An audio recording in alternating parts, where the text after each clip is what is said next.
ಓಂ ಭಾಗವತ ಸಂಪ್ರಮೋದ ಶ್ರೋತೃಗಳಿಗೆ ಸುಸ್ವಾಗತ.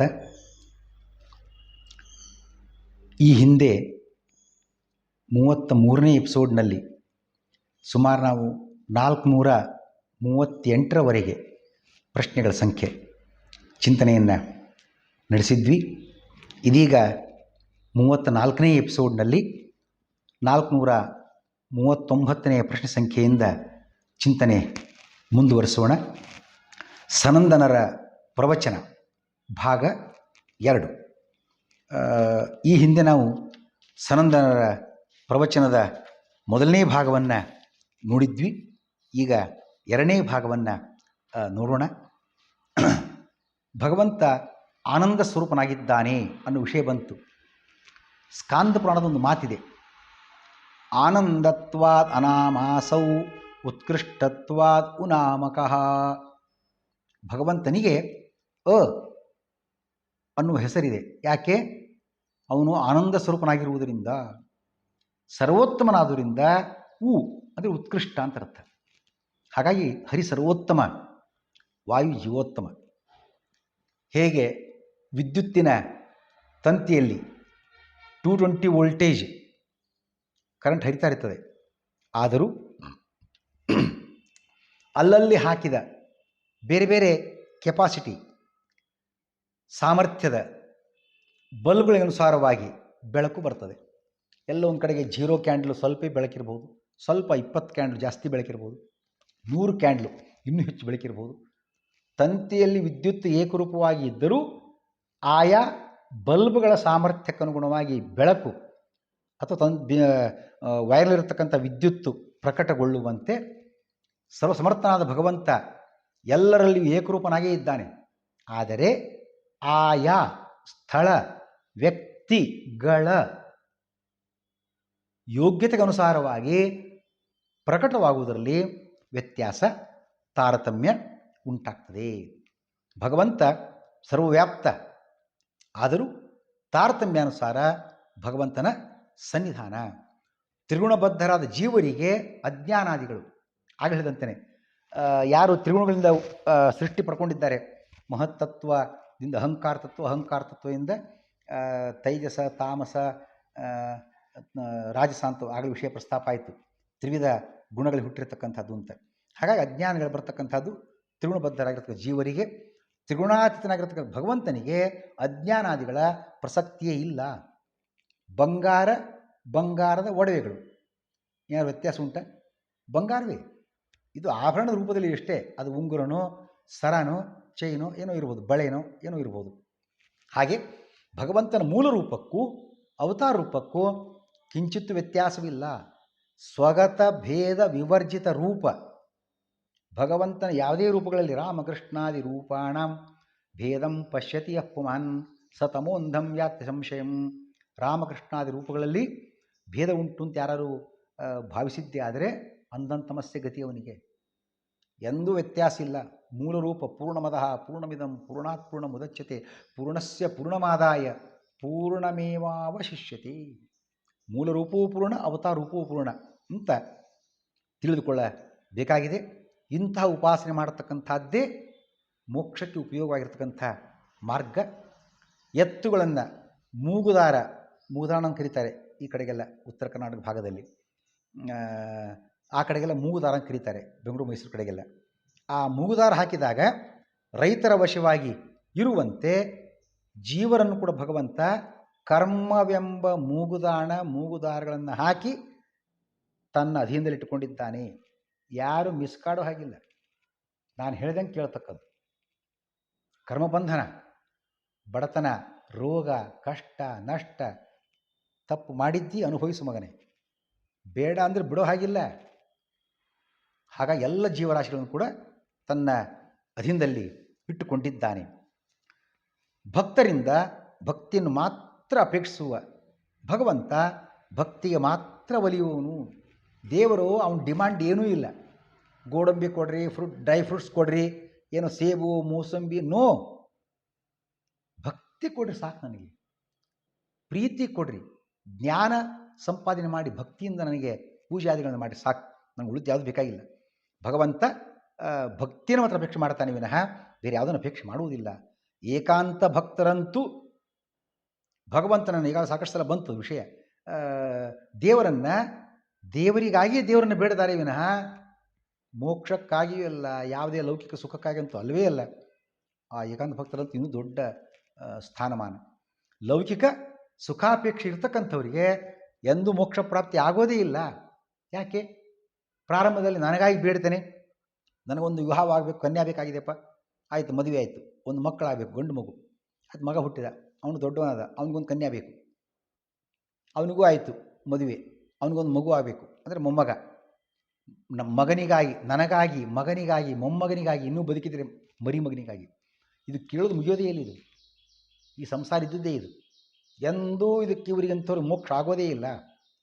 ಹಾಗಾಗಿ ಈ ಸಂಸಾರದಲ್ಲಿ ವೈರಾಗ್ಯವನ್ನು ಪಡೆದುಕೊಂಡು ಹರಿಭಕ್ತಿಯನ್ನು, ಹರಿಜ್ಞಾನವನ್ನು ಬೆಳೆಸಿಕೊಂಡವರಿಗೆ ಮಾತ್ರ ಮೋಕ್ಷ.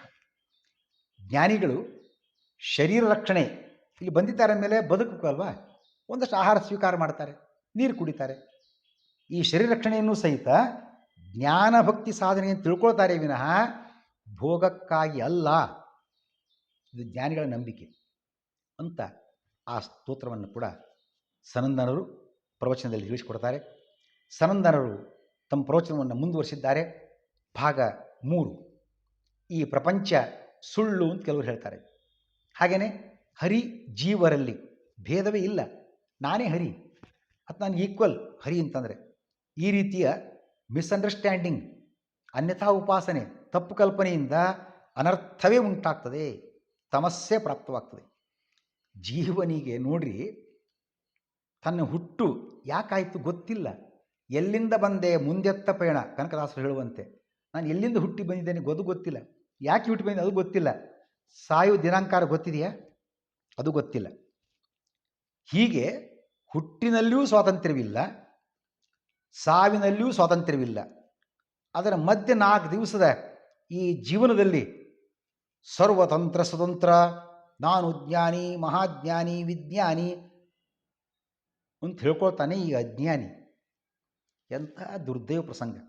ಅಸ್ವತಂತ್ರ, ಅಸಮರ್ಥನಾಗಿರ್ತಕ್ಕಂತಹ ಈ ಜೀವ ಬದುಕಿನಲ್ಲಿ ತಾನು ಜ್ಞಾನಿ, ಸ್ವತಂತ್ರ, ಸಮರ್ಥ ಎಂದೆಲ್ಲ ಬೀಗುವುದು ಮೂರ್ಖತನ ಅಲ್ಲೇನು? ದೇವರು ಜೀವ ಎದ್ದು ಕಾಣುವ ವ್ಯತ್ಯಾಸ ಕಂಡು ಬರ್ತಾ ಇದೆ.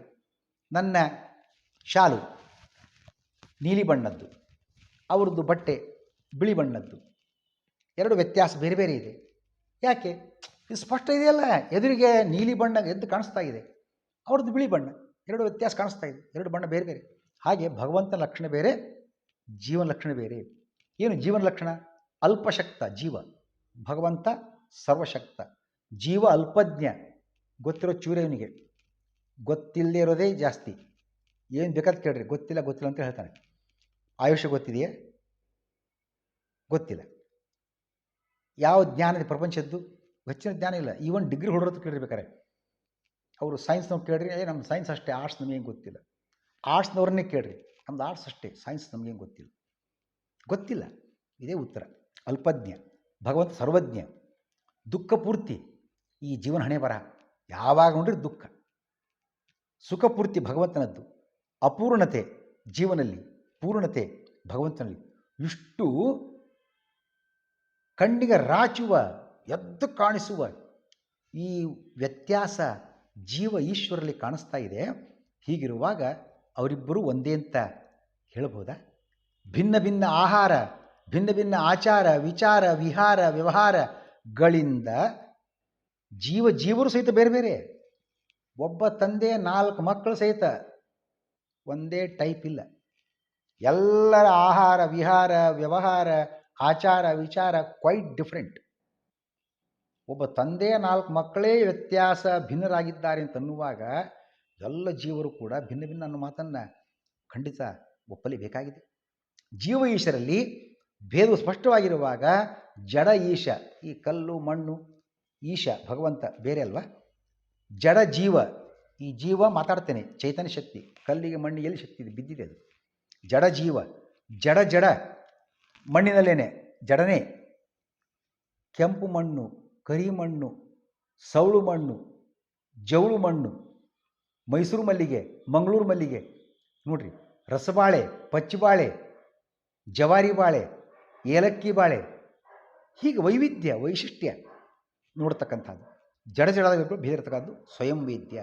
ಈ ಎಲ್ಲ ವಿವರ ಶ್ರೀಮದಾಚಾರ್ಯರು ಜೀವಸ್ಯ ಜಗತಶ್ಚೈವ ಯದೀಶಾ ಭೇದತೋ ವಚಃ ಅತಾತ್ವಿಕಂ ಜಗಚ್ಚೇತಿ ವಿಷ್ಣುಧೀನತ್ವವಾಚಕಂ ಎಂದು ಮುಂತಾಗಿ ವರಾಹ ಪುರಾಣದ ಮಾತನ್ನು ನಮ್ಮ ಗಮನಕ್ಕೆ ತರ್ತಾ ಈ ತಪ್ಪು ಕಲ್ಪನೆಯನ್ನು ತಂದುಕೊಳ್ಳತಕ್ಕದ್ದಲ್ಲ.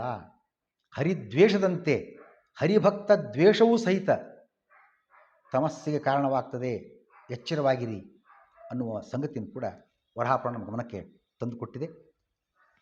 ಸನಂದನರು ಪ್ರವಚನವನ್ನು ಮುಂದುವರಿಸಿದ್ದಾರೆ. ಅದರ 4ನೇ ಭಾಗವನ್ನು ನೋಡುವಂತಾಗಿದ್ದರೆ, ವೇದೋಕ್ತ ಭಗವಂತನ ಆರಾಧನೆ ಗುರುಕ್ತ ಕ್ರಮದಿಂದ ಸೂಕ್ತ. ಭಗವಂತನ ಪೂಜೆ ಹೇಗೆ ಮಾಡಬೇಕು ನಾವೇ ನಿರ್ಧಾರ ಮಾಡೋದಲ್ಲ, ಗುರುಗಳ ಮುಖಾಂತರ ಶಾಸ್ತ್ರದ ಮುಖಾಂತರ ತಿಳ್ಕೊಳ್ಬೇಕು. ಈ ಕ್ರಮ ಈ ರೀತಿಯಲ್ಲಿ ಅನುಸರಣೆ ಮಾಡಬೇಕು. ಗುರು ಅತ್ಯಂತ ಅವಶ್ಯ, ಗುರು ಭಕ್ತಿಯೂ ಅವಶ್ಯ, ಯೋಗ್ಯತೆಯೂ ಅವಶ್ಯ. ಸಿಪ್ಪೆಯೊಳಗಿನ ಕಾಳು ಧೂಳಿನ ಸಂಪರ್ಕಕ್ಕೆ ಸಿಲುಕದಂತೆ ಮೇಲೆ ಒಂದು ಕವರ್ ಇರ್ತದೆ ನೋಡ್ರಿ, ಅದು ಭತ್ತನೇ ಇರಲಿ, ಹಣ್ಣು ಒಳಗಿನ ಭಾಗ ಮೇಲೆ ಸಿಪ್ಪೆ, ಒಳಗಿನ ಭಾಗ ಅದಕ್ಕೆ ಧೂಳು ಮತ್ತೇನೋ ಕಸ ಅಂಟಬಾರ್ದು ಅಂತ. ಹಾಗೆ ಈ ವೇದೋಕ್ತ ತತ್ವಗಳು ಸಾತ್ವಿಕರಿಗಲ್ಲದೆ ರಾಜಸ ತಾಮಸರಿಗೆ ಎಂದೂ ನಿಲುಕುವುದಿಲ್ಲ. ಅಷ್ಟೇ ಅಲ್ಲ, ಯಸ್ಯ ದೇವೇ ಪರಾಭಕ್ತಿ ಯಥಾ ದೇವೇ ತಥಾ ಗುರೌ ತಸ್ಯೈತೆ ಕಥಿತಾಹ್ಯರ್ಥಾಃ ಪ್ರಕಾಶಂತೆ ಮಹಾತ್ಮನಃ. ಶ್ವೇತಾಶ್ವೇತರ ಉಪನಿಷತ್ತಿನ ಮಾತಿದು. ವೇದದ ಮಾತಿನಂತೆ ಗುರುಗಳ ಅನುಗ್ರಹವಿಲ್ಲದೆ ಯಾರಿಗೂ ಭಗವಂತ ಸ್ವರೂಪ ತಿಳ್ಕೊಳ್ಳಿಕ್ಕೆ ಸಾಧ್ಯ ಆಗೋದೇ ಇಲ್ಲ, ತಿಳಿಯೋದೇ ಇಲ್ಲ. ಗುರು ಮುಖ್ಯ. ಗುರುವಿನ ಮಾರ್ಗದರ್ಶನ ಇತ್ತು ಎಲ್ಲವೂ ಅನುಕೂಲ, ಗುರುವಿನ ಮಾರ್ಗದರ್ಶನ ಇರಲಿಲ್ಲ ಆಗೋದೇ ಇಲ್ಲ. ಅದಕ್ಕೆ ಗುರುಭಕ್ತಿನೂ ನಾವು ಪಡ್ಕೊಳ್ಬೇಕು. ಅದಕ್ಕೆ ಪಂಡಿತಾಚಾರ್ಯ ಅಂದರು, ಮುಕುಂದ ಭಕ್ತಿ ಗುರುಭಕ್ತಿ ಜಾಯಿ. ಭಗವಂತನ ಭಕ್ತಿಯನ್ನು ಬೆಳೆಸ್ಕೊಳ್ಬೇಕು ಅಂತಾಗಿದ್ದರೆ ಅದಕ್ಕೆ ಪೂರ್ವಭಾವಿಯಾಗಿ ಮುಂಚಿತವಾಗಿ ಗುರುಭಕ್ತಿ ಬೇಕು. ಯಾಕೆ? ಗುರುವು ಹರಿಯನ್ನು ತೋರಿಸಿಕೊಡ್ತಕ್ಕಂಥ ವ್ಯಕ್ತಿಯಾಗಿದ್ದಾನೆ. ಗುರುಭಕ್ತಿ ಇಲ್ಲದೆ ಆ ಹರಿಯ ಜ್ಞಾನ ಬರೋದಿಲ್ಲ, ಹರಿಯ ಜ್ಞಾನ ಬರದೆ ಹರಿಭಕ್ತಿ ಬರೋದೇ ಇಲ್ಲ. ಹಾಗಾಗಿ ಗುರುಭಕ್ತಿ ಅತ್ಯಂತ ಅವಶ್ಯ ಅನ್ನೋ ಮಾತು. ಇದರ ಜೊತೆಗೆ ಯಾರಿಗೆ ಪರಮಾತ್ಮನಲ್ಲಿ ಪರಮಭಕ್ತಿ ಇದೆ, ಇತರ ದೇವತೆಗಳಲ್ಲಿ ತಾರತಮ್ಯಾನುಸಾರ ಭಕ್ತಿ ಇದೆ, ಹಾಗೆ ಗುರುಗಳಲ್ಲೂ ಸಹಿತ ಯಥಾಯೋಗ್ಯ ಭಕ್ತಿ ಉಂಟು, ಅಂತಹ ಮಹಾತ್ಮನಿಗೆ ಹಿಂದೆ ಹೇಳಿರ್ತಕ್ಕಂಥ ಎಲ್ಲ ವೇದದ ವಿಷಯಗಳು, ಶಾಸ್ತ್ರೀಯ ಪ್ರಮೇಯಗಳು ತಿಳಿಯುತ್ತವೆ. ಅದು ಆ ಹೇಳಿದ ವೇದದ ಮಾತಿನ ಅರ್ಥದು. ಯಸ್ಯ ದೇವಿಯ ಪರಾಭಕ್ತಿ. ಇಷ್ಟೇ ಅಲ್ಲ, ಈ ಜನ್ಮದಲ್ಲಿ ಓದದೇ ಇದ್ದ ಕೇಳದೇ ಇದ್ದ ವಿಷಯಗಳು ಕೂಡ ಶ್ರೀಮದ್ ಆಚಾರ್ಯರು ಅಲ್ಲಿ ಹೇಳ್ತಾರೆ. ತಸ್ಯ ಏತೆ ಕಥಿತಾ ಹ್ಯರ್ಥಾಃ ಒಂದು ಪಾಠ, ತಸ್ಯ ಏತೆ ಕಥಿತಾ ಅರ್ಥಾಃ ಇನ್ನೊಂದು ಪಾಠ, ತಸ್ಯ ಏತೆ ಅಕಥಿತಾ ಹ್ಯರ್ಥಾಃ. ಈ ಗುರುಗಳು ನೇರವಾಗಿ ಪಾಠ ಹೇಳದೇ ಇದ್ದರೂ ಕೂಡ ಆ ವ್ಯಕ್ತಿಯ ಯೋಗ್ಯತೆಯಿಂದ, ಪೂರ್ವಜನ್ಮದ ಪುಣ್ಯದಿಂದ, ಪ್ರತಿಭೆಯಿಂದ, ಗುರು ಅನುಗ್ರಹದಿಂದ ಆ ವಿಶೇಷ ಅರ್ಥಗಳು ಕೂಡ ತಿಳಿಯುತ್ತವೆ. ಪ್ರಕಾಶಂತೆ ಮಹಾತ್ಮನಃ. ಹಾಗಾಗಿ ಗುರುವಿನ ಅನುಗ್ರಹ ಇಲ್ಲದೆ ಇದ್ದರೆ ಯೋಗ್ಯತೆ ಇರತಕ್ಕ ದೇವತೆಗಳು ಸಹಿತ ಏನೆಲ್ಲ ಸಾಧನೆ ಇಟ್ಟುಕೊಂಡು ಪ್ರಯತ್ನ ಮಾಡಿದ್ರೂ ಅವರಿಗೆ ಫಲಪ್ರಾಪ್ತಿ ಮೋಕ್ಷ ಪ್ರಾಪ್ತಿ ಸಾಧ್ಯ ಆಗೋದಿಲ್ಲ. ಗುರು ವಿವೇಕ ಗ್ರಂಥದಲ್ಲಿ ಈ ಮಾತನ್ನು ಹೇಳಲಾಗಿದೆ. ದೇವಾಪಿ ಸುಯೋಗಾಢ್ಯ ಯತಂತ ಸರ್ವ ಸಾಧನೈ ಪುತ್ರದಾರಾದಿಭಿಃ ಸಾರ್ಧಂ ನಾಶ್ವಸಂತೀಹ ಸಂಸ್ಕೃತೌ ಗುರೋರನುಗ್ರಹ ಮೃತೆ ಸಾಧನಂ ನ ಹರೇ ಪ್ರಿಯಂ ಗುರೂಪದೇಶಾತ್ತು ಪರಂ ಪ್ರಾಪ್ನೋತ್ತೇವ ನ ಸಂಶಯ. ದೇವತೆಗಳು ಗುರುವಿನ ಅನುಗ್ರಹ ಒಂದನ್ನು ಬಿಟ್ಟು ಇದೆಲ್ಲ ಸಾಧನ ಪರಿಕರಗಳನ್ನು ಸಂಗ್ರಹ ಮಾಡಿಕೊಂಡಿದ್ದರೂ ಕೂಡ ಅವರಿಗೂ ಸಾಧನೆ ಫಲಪ್ರದ ಆಗೋದೇ ಇಲ್ಲ. ಹಾಗಾಗಿ ಗುರು ಅತ್ಯಂತ ಅವಶ್ಯ ಅನ್ನೋ ಮಾತನ್ನು ನೋಡ್ತಕ್ಕಂಥದ್ದು. ಗುರುವಿನ ಮಹತ್ವವನ್ನು ತುಳಸಿದಾಸರು ಕೂಡ ಒಂದು ಉಲ್ಲೇಖ ಮಾಡ್ತಾರೆ. ಅವರು ಒಂದು ಕಡೆ ಹೇಳ್ತಾರೆ, ಅಕಸ್ಮಾತ್ ಗುರು ಮತ್ತು ಗೋವಿಂದ ಅರ್ಥಾತ್ ಭಗವಂತ ಏಕಕಾಲದಲ್ಲಿ ಭೇಟಿಯಾದರು ಅಂತ ಇಟ್ಕೋಣ. ಆವಾಗ ಶಿಷ್ಯನಾಗಿರ್ತಕ್ಕಂಥವನು ಭಕ್ತನಾಗಿರ್ತಕ್ಕಂಥವನು ಯಾರಿಗೆ ಮೊದಲು ನಮಸ್ಕಾರ ಮಾಡಬೇಕು? ಗುರು ಗೋವಿಂದ ದೋವು ಖಡೆ ಕಾಕೆಯಲಾಗು ಉಪಾಯ. ಯಾರು ನಮಸ್ಕಾರ ಮಾಡಬೇಕು? ಹೇಳ್ತಾರೆ ತುಳಸಿದಾಸರು, ನಾನು ಗುರುವಿಗೆ ನಮಸ್ಕಾರವನ್ನು ಮಾಡ್ತೇನೆ ವಿನಃ ಹರಿಗೆ ಮತ್ತೆ. ಹರಿ ಶ್ರೇಷ್ಠ ಅಲ್ವಾ? ಹೌದು. ಆದರೆ ಶ್ರೇಷ್ಠ ಹರಿ ಎಂಬತಕ್ಕಂಥ ಮಾತನ್ನು ತಿಳಿಸಿಕೊಟ್ಟವ್ರು ಯಾರು? ಗುರು ಅಲ್ಲ. So first credit goes to guru. ಆ ಕಾರಣಕ್ಕಾಗಿ ಗುರುವಿಗೆ ಅಗ್ರ ನಮನವನ್ನು ಸಲ್ಲಿಸಬೇಕಾಗಿದೆ. ಭಗವಂತನ ಜ್ಞಾನವನ್ನು ಕೊಟ್ಟವನೇ ಗುರು. ಗುರುವಿನ ಜ್ಞಾನ ಬರಲಿಲ್ಲ, ಗುರು ಬಗ್ಗೆ ಮಹತ್ವ ತಿಳ್ಕೊಳ್ಳಿಲ್ಲ ಅಂದರೆ ಹರಿಜ್ಞಾನ ಬರೋದು ಹೇಗೆ? ಅಪ್ಪೆಚ್ಚಿತೋ ಗುರುದ್ವಾರ ಪ್ರಸಾದಂ ಕರ್ತುಮರ್ಹಸಿ. ಭಗವಂತನು ಕೂಡ ಗುರುಗಳಿಂದ ಸರ್ಟಿಫೈಡ್ ಆದ, ಪ್ರಮಾಣೀಕೃತನಾದ ವ್ಯಕ್ತಿಗೆ ಅನುಗ್ರಹ ಮಾಡ್ತಾನೆ. ಹಾಗಾಗಿ ಗುರುವಿನ ಸರ್ಟಿಫಿಕೇಟ್ ಬೇಕು, ಶಿಫಾರಸ್ ಪತ್ರ ಬೇಕು, ಇವನಿಗೆ ಮೋಕ್ಷ ಕೊಡ್ಬೋದಪ್ಪ ಅಂತ. ಆ ಅನುಗ್ರಹ ಅತ್ಯಂತ ಪ್ರವೇಶನ ಮಾತನ್ನು ನೋಡ್ತಕ್ಕಂಥದ್ದು. ಸನಂದನರು ತಮ್ಮ ಪ್ರವಚನವನ್ನು ಮುಂದುವರಿಸಿದ್ದಾರೆ. ದೇವತೆಗಳು ಕೂಡ ಹರಿಯನ್ನು ಪಡೆಯುವುದು ಗುರುವಿನ ಅನುಗ್ರಹದಿಂದಲೇನೆ. ದೇವಾಯೋಗ್ಯತೆಯ ಜಾತ ವಿಷ್ಣು ಪಾದಾಂಬುಜಾಶ್ರಯ ತಥಾಪಿ ಸಾಧನೈಸ್ತೇಷಾಂ ತತ್ಪ್ರಾಪ್ತಿರ್ಗುರುವನುಗ್ರಹಾತ್. ತತ್ವೋದ್ಯೋಗ ಗ್ರಂಥದ ಮಾತಿದು. ದೇವತೆಗಳಿಗೂ ಮೋಕ್ಷ ಪ್ರಾಪ್ತಿಯಾಗತಕ್ಕಂಥದ್ದು ಗುರುವಿನ ಅನುಗ್ರಹವಾದಾಗ ಮಾತ್ರ ಅಂತ ಹೇಳ್ತಾ ಸನಂದನರು, ಹಾಗಾದರೆ ಗುರು ಯಾರು, ಗುರುವಿನ ಲಕ್ಷಣಗಳೇನು ಅಂತ ಅವರ ಪ್ರವಚನದ 5ನೇ ಭಾಗದಲ್ಲಿ ಆ ಮಾಹಿತಿಯನ್ನು ನಾವು ಪಡೆಯಬಹುದಾಗಿದೆ. ಯೋಗ್ಯ ಗುರುವಿನ ಲಕ್ಷಣ ಹೀಗಿವೆ. ಭತ್ತದ 3 ಕಾಳು ಅದನ್ನು ಒಂದಕ್ಕೊಂದಕ್ಕೊಂದು ಜೋಡಿಸಿದರೆ ಅದರ ಉದ್ದ ಎಷ್ಟಾಗ್ತದೆ? ಅದು 1 ಅಂಗುಲ ಅಥವಾ 1 ಇಂಚು. ಅದಕ್ಕೆ ಗುರು ಎಷ್ಟಿರಬೇಕು? 96 ಅಂಗುಲ ಎತ್ತರ ಇರಬೇಕು. ಗುರು 96 ಇಂಚು, 12 × 96, ಸ್ವಲ್ಪ ಹೆಚ್ಚು ಕಡಿಮೆ 8 ಅಡಿ 8 ಫೂಟ್ ಎತ್ತರ ಇರಬೇಕು. 1 ಗೇಣಿನಷ್ಟು ಅವನ ಮುಖ ಇರಬೇಕು. ದೇಹದ ಎತ್ತರ 10 ಗೇಣು, ಇಡೀ ದೇಹದ ಎತ್ತರ ಅಥವಾ 10 ಚೋಟು. ಅವನ ಪಾದದ ಅಳತೆಯಿಂದ 7 ಪಾದದಷ್ಟಿರಬೇಕು.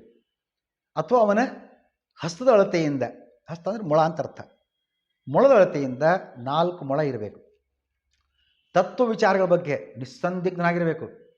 ಎಲ್ಲೋ ಅದೊಂಚೂರು ಮರ್ತಗಾಗಿದ್ದೀರಿ, ಇದೊಂಚೂರು ಯಾಕೋ ನೆನಪು ಬರ್ತಾ ಇಲ್ಲ, ಇದೊಂಚೂರು ಅರ್ಥ ಆಗಿಲ್ಲ, ನೋ.